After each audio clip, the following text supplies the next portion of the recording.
за да го сватиме образованието и ефектите на образованието врз младите, треба да се подсетиме најпрви како образовниот систем функционираше пред 2006 година, односно пред времето кога ВМРО-ДПМН дојде на власт. Се сеќаваме на катастрофална инфраструктура во образованието, нула изградени спортски сали во период кога Социјалдемократскиот сојуз беше на власт.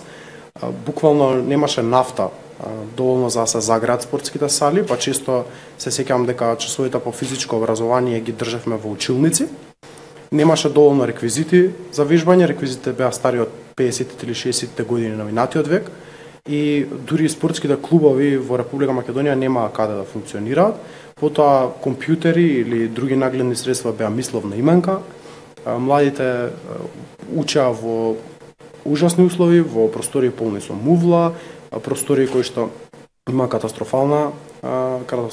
мебел, столчиња, маси и така натаму. Втор аспект кој што многу беше значаен е што младите и студентите особено немаа пласман во странство. СДСМ створи начин на функционирање во кој што само децата на нивните елитни функционери имаа простор да патуваат и да учат на странски универзитети, додека сите останати беа заглавени во македонскиот полуфункционален образовен систем, плаќаа неверојатни суми за школување и ретко кој можеше школувањето да се го дозволи. И што е уште многу позначено, имаше многу слаб систем на кариера, односно многу тешко младите по завршувањето на своето средно или високо образование имаа пласман во познатите и квалитетните компании кои што порано ја заобиколуваа Македонија. За разлика од тоа, до 2017 година ВМРО-ДПМН со практикувањето на власта создаде систем во кој што инвестираше 50 милиони евра, инвестиции во инфраструктура, инвестиции во лаборатории, во компјутери за секој ученик, таблет компјутери, потоа модернизација на наставни системи, преземање на најдобрите практики од светот. Кога мислам на најдобрите практики, зборувам за Кембридж програмата во Универзитетот од Кембридж, потоа квалитетните критериуми за успех наметнати од Джио Тонг универзитетот, кој што знаеме дека продуцира светската ранглиста на универзитети, и уште многу инвестиции и уште многу вложени средства за подобрување на квалитетот на образовниот систем и давање можност и на средношколците, и на децата во основно образование, но и на студентите да се развиваат, да учат и да бидат дел од најуспешните. Тука многу е значено да се споменат и големиот број на стипендии, како за студенти кои што се поквалитетни или средношколци кои што имаат освоена награди, потоа стипендии за студирање во странство, стипендии за деца од социјален ризик, помош на тие деца и на тие ученици, многу значени стипендии за спортисти и целокупна програма и пакет мерки кои што на еден млад човек кој што сака да се занимава со образование и сака да напредува во животот му дава простор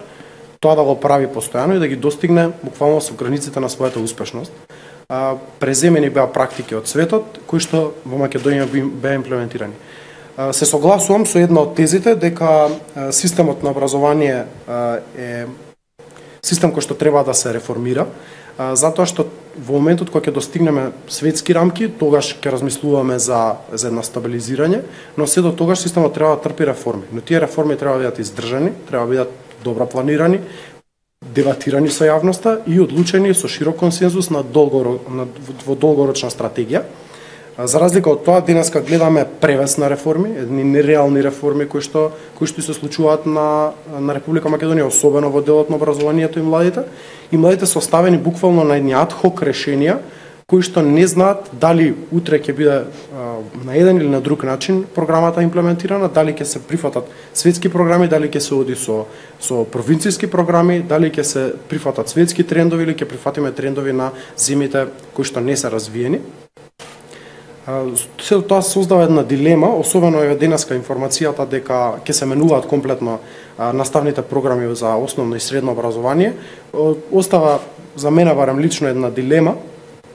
а тоа е дилемата дали промената значи бришање на историските личности од нашите наставни програми и дали ќе ги заборавиме ликот и делото на еден Гоце Делчев, на еден Јане Сандански,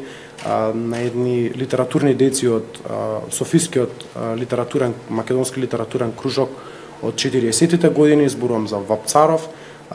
дали ќе заборавиме на нашите најистакнати писатели, уметници, политичари, револуционери и така натаму, се со цел можеби веќе свативте на што алудирам, а тоа е да се исполнат условията на така наречениот бугарски договор. Со тоа ми е страв дека овие наставни планови не се за реформирање, туку за деформирање на образовниот систем во Република Македонија и се плашам какви решенија, дали овие решенија се правилни. Би сакал овој воведен дел да го завршам со тврдењето дека токму вакви панел дискусии се вистинскиот начин да се дебатираат реформите во образованието, да се дебатираат квалитетните и неквалитетните политики, за да се стигне до суштински решенија. И од тука сега би му дал збор на Валентин да